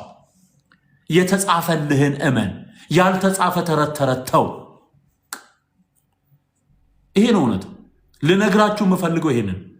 ለኃጢአተኞች ማርያም አልሞተችም። የማርያም ሞት እንኳን ላንተ ለራሷ ምንም አይፈይድም። ለማርያም ለራሷ ምንም አይፈይድም። ኖርማል ነው፣ ማንም ሰው እንደሚሞተው። የኢየሱስ ሞት ግን ትርጉም አለው። ትርጉም አለው። ሃሌሉያ! ክብር ለጌታ ለኢየሱስ ይሁን። ኢየሱስ ሞትን ድል አድርጎ በገዛ ስልጣኑ ተነስቷል። መጽሐፍ ሲናገር ራሱ ጌታ የተናገረውን ኮት አድርጎ ዮሐንስ ሲጽፍልን ነፍሴን በገዛ ስልጣኔ ላኖራትም ላስነሳትም ስልጣን አለኝ አለ ጌታ። እሱን ወስደው እነሱ በገዛ ፈቃዷ ሞተች። ሰው በገዛ ፈቃዱ አይደለም የሚሞተው የሚኖረው። የተመደበለት ጊዜ አለ። ማርያም ፍጡር ናት። በተመደበላት ጊዜ ጌታን አገልግላ የተባረከች ሴት ናት። ብፅዕት ናት። ድንቅ ሴት ናት ማርያም። እግዚአብሔርን በገዛ ዘመኗ አገልግላ አልፋለች። አሁን አንተ በኢየሱስ አምነህ ከማርያም በተወለደው በኢየሱስ ክርስቶስ የእግዚአብሔር ልጅ ነው፣ የሰው ልጅ ተብሎ ተጠርቷል። በእርሱ አምነህ የዘላለምን ሕይወት ትወርሳለህ።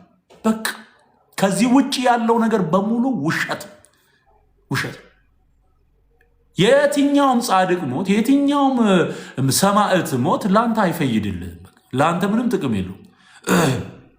ቢባረክም ቢነቀፍም ቢወደስም ለራሱ ነው በቃ ቢሆን። የኢየሱስ ሞት ግን ሲታመን ትድንበታለህ ማለት ነው። ሃሌሉያ። ለኃጢአት የሞትክልኝ፣ ሞትን ድል አድርገህ የተነሳህልኝ፣ በደምህ ያጠብከኝ አንተ ነህ ብለህ ይሄ ማርያምን መስደብ አይደለም። ኢየሱስን ማመን ማርያምን መስደብ አይደለም። ማርያም ራሱ የሚላችሁን አድርጉ ነው ያለችው። አብም ከሰማይ እሱ የሚላችሁን ስሙ ነው ያለው። ማርያም ልጇን እንድትሰማ ነው የምትፈልገው። በምድር ሳለች ከመሞቷ በፊት የተናገረችው ሰዎች ልጇን እንዲሰሙ በቃ።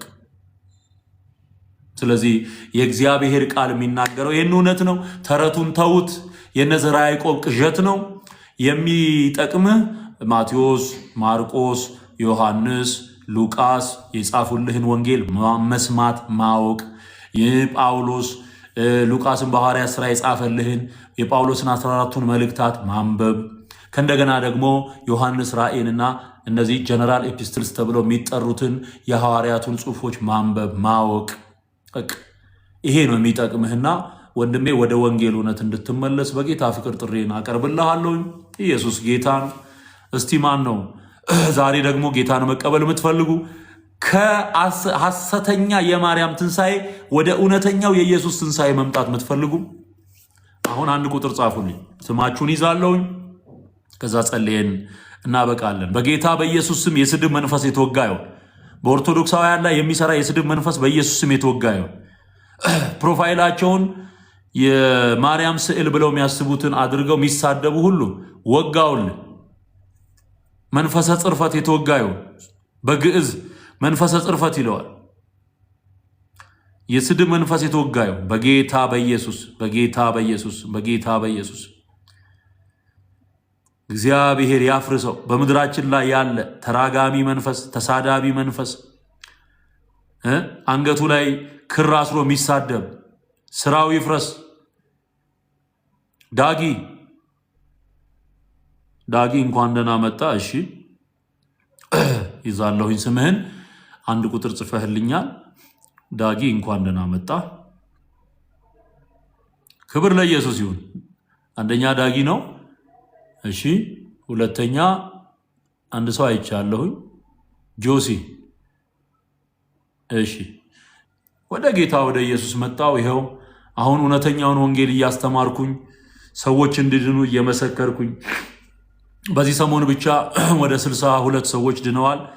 ዛሬ ደግሞ ይሄው ዳጊ፣ ጆሲ፣ ቦስ፣ ቢና እና ሲሱ መጥተዋል። እንቀጥላለን። ጌታን መቀበል የምትፈልጉ ለጌታ ለኢየሱስ ሕይወቴን መስጠት ፈልጋለሁ፣ ንስሐ ገብቼ ከዚህ በኋላ የክርስቶስ ሆኜም ተቀድሼ መኖር ፈልጋለሁ ምትሉ ኑ ወደ ኢየሱስ።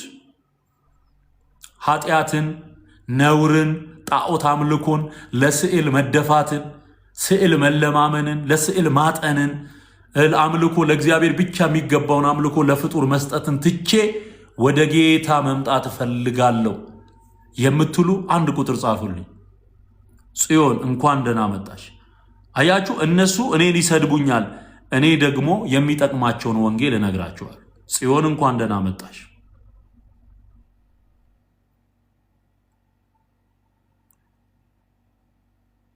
ጽዮን እንኳን ደህና መጣሽ። እየተሳደበም ቢሆን ይስማ። ሰሞኑን አንድ ምስክርነት ነበረኝ። በጣም ነበር ምሰድብህ፣ በጣም ነበር ምቃወምህ። ነገር ግን እግዚአብሔር ወቀሰኝ።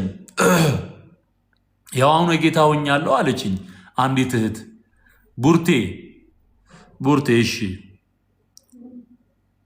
እሺ ቡርቴ እንኳን ደህና መጣሽ ቡርቴ። ጌታ ኢየሱስ ይወድሻል። ቡራ እሺ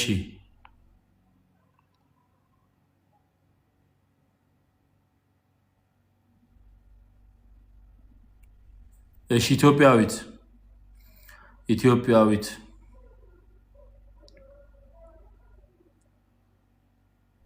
ኢትዮጵያዊት እንኳን ደህና መጣሽ። በዛብህ አርማህን ቀይረና አንድ ያጋለጥኩትን ይሄ የሆነ በጣም ግብዳ ሰይጣን አለ እዚህ ማርክ ላይ ባይዘው በዛብህ ያደረከው ላይ ይሄ አርማ እኔ ከዚህ በፊት በመገለጥ አቅርቤዋለሁኝ። አደገኛ የአጋንንት ስዕል ያለበት ነው ባይዘው ይሄ አርማ በዛብህ። እሱን ከቀየርክ ስምህን እጽፋለሁ፣ ካለበለዚያ ጣዖት በዝቶብሃል ማለት ነው። በዛብህ አስተካክል፣ ፕሮፋይልን ቀይረና በግልጽ ካልሆነ ሌላ መንፈስ ነው ማለት ነው። ኑ ወደ ጌታ ወደ ኢየሱስ።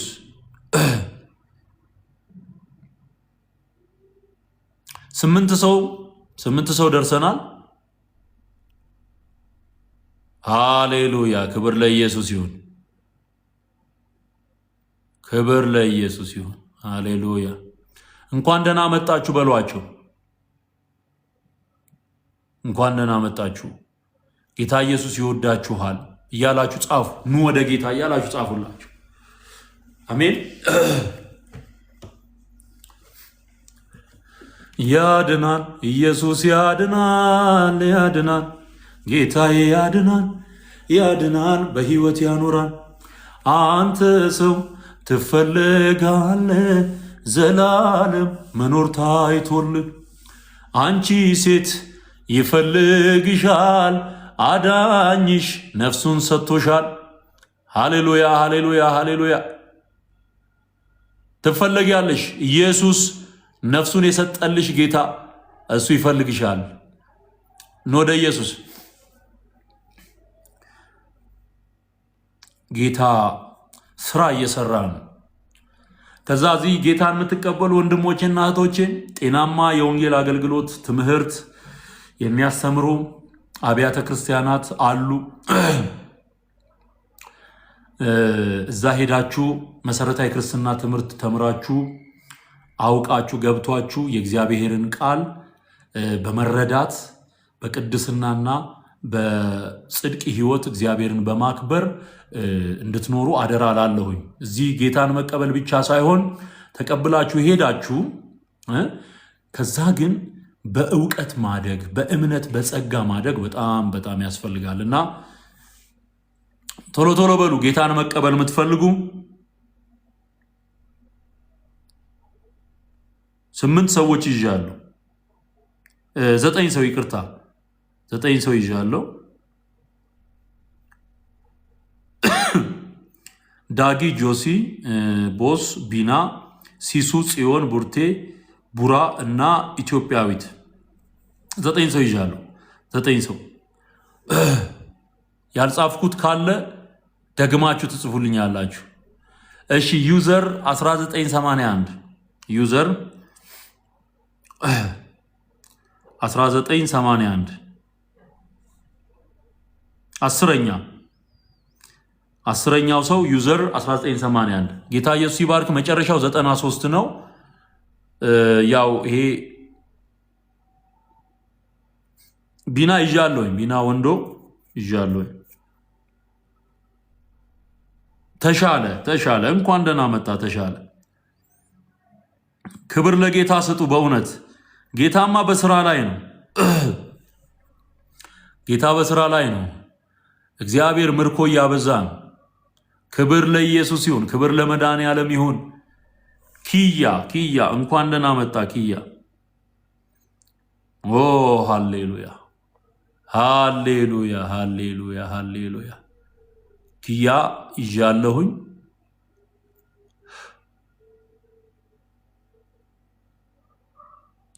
እሺ ኪዩ 148 ኪዩ 148 ሃሌሉያ እንኳን ደህና መጣ ይዣለሁኝ። እሺ ኪዩ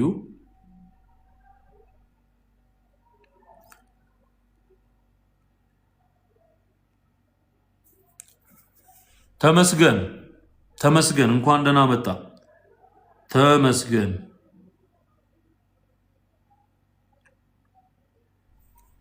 ተመስገን፣ እንኳን ደህና መጣ። ፖሊካርፕ የሚልም እንትን አለ። ጌታ ኢየሱስ ይባርክ። እንወድሃለን። እንኳን ደህና መጣ። ሌላ አለ ይቀረ ካለ? ሃሌሉያ። ስንት ሰው ደረስን ማለት ነው? 1 2 3 4 5 6 7 8 9 10 11 12 13 14 ደርሰናል። ጌታ ይባረክ። ሃሌሉያ። ኑ እንዳትፈሩ እንዳትፈሩ። ቦስ ይዣለሁኛው ቅድም መጀመሪያ የጻፍክልኝ ይዣለሁ። እንዳትፈሩ። እድርና ዕቁብ ከኢየሱስ አይበልጥም ወንድሜ። እድርና ዕቁብ ያስወጡናል ብለው የሚፈሩ አሉ። እድር እኮ የዘላለም ሕይወት አይሰጥህም፣ ይቀብረሃል እንጂ ቀብርህን ያሳምሩልሃል። እንትን 4 ኪሎ ልትቀበር ትችላለህ። የትም ተቀበር፣ ኢየሱስ ከሌለህ ሕይወት የለህም። የመቃብር ቦታ ዋስትና አይሆንም። ሳርም ላይ ተቀበር፣ አለት መሃልም ተቀበር፣ አንጠልጥለውም ዛፍ ላይ ያስቀምጡ፣ ሰው መነሳቱ አይቀርም። ወይ ለፍርድ ይነሳል ወይ ለሕይወት ይነሳል። በቃ ስለዚህ እግዚአብሔር በክርስቶስ ኢየሱስ ሊያድንህ ነው የጠራህ። እግዚአብሔርን ስማ፣ ኢየሱስን ተቀበል፣ የዘላለምን ሕይወት ትወርሳለህ። አሜን ነው። ክብር ለኢየሱስ ይሁን። ሃሌሉያ ሃሌሉያ ሃሌሉያ። አንድ ቁጥር ብቻ። ኢየሱስ ይወዳችኋል፣ ነፍሱን ስለ እናንተ ሰጥቷል። ጌታ ኢየሱስን መቀበል ማለት መጽሐፍ ቅዱሳዊ ሂደት ነው። ምንድነው የሚለው መጽሐፍ ቅዱስ ሲናገር በዮሐንስ ወንጌል ምዕራፍ 1 ቁጥር 12 ላይ ለተቀበሉት ሁሉ ግን በስሙ ለሚያምኑ ለነርሱ የእግዚአብሔር ልጆች የሆኑ ዘንድ ስልጣንን ሰጣቸው። ለተቀበሉት። ስለዚህ ኢየሱስን መቀበል በልብ አምኖ በአፍ መመስከር ነው። ምስክርነቱ ደግሞ የህይወት ዘመን ላይፍ ታይም ዴዲኬሽን እንጂ ኮሚትመንት እንጂ የሆነ የ1-2 ደቂቃ ጉዳይ አይደለም። በህይወት ዘመን ሁሉ የኢየሱስ ምስክር የምትሆንበት ኮሚትመንት ነው። ሚስተር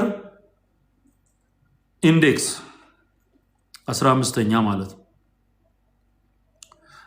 ሚስተር ኢንዴክስ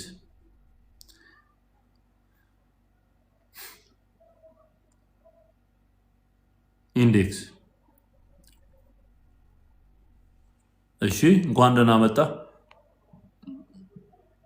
ያድናል፣ ኢየሱስ ያድናል፣ ያድናል፣ በህይወት ያኖራል። ሃሌሉያ።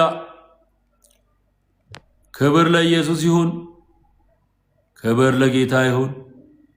ና ወደ ኢየሱስ፣ ኢየሱስ ይሻልሃል። ከሐሰተኛ የማርያም ትንሣኤ ወደ እውነተኛው የኢየሱስ ትንሣኤ መምጣት፣ ከመጥቆራ ተረት ወደ ወንጌል እውነት ዞር ማድረግ ራስን ነው የሚሻል። እንወዳችኋለን። እኛ ሰውን አንጠላም። ኢየሱስ ፍቅር ነው። የምንመሰክረው ደግሞ ለስሙ ክብር እኛ የሱን በጎነት ልንመሰክር የተመረጥን ምርጥ ትውልድ የንጉሥ ካህናት እንደሆንን ጴጥሮስ በመልእክቱ ተናግሯል እና ምዕራፍ 2 ላይ የተመረጠ ትውልድ፣ ቅዱስ ሕዝብ፣ ለርስቱ የተለየ ወገን ናችሁ ነው የሚለው። ግን በጎነቱን ነው የምንናገረው። በጎነቱ ሃሌሉያ፣ በጎነቱን እንናገራለን። የእግዚአብሔር በጎነት ሃሌሉያ።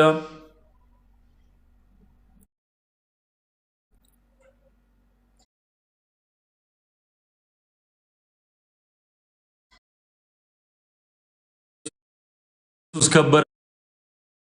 እስቲ ሰይጣን ከሰረ ኢየሱስ ከበረ እያላችሁ ጻፉ። አንድ ጊዜ ሰይጣን ከሰረ ኢየሱስ ከበረ። ወይም ደግሞ መጀመሪያ ኢየሱስን አስቀድሙ። እንደውም ቆይ ኢየሱስ ከበረ ሰይጣን ከሰረ እያላችሁ ጻፉ። ኢየሱስ ከበረ ሰይጣን ከሰረ እያላችሁ ጻፉ። ማክራሪያ ቦታ ሃሌሉያ ሃሌሉያ ሃሌሉያ ሃሌሉያ።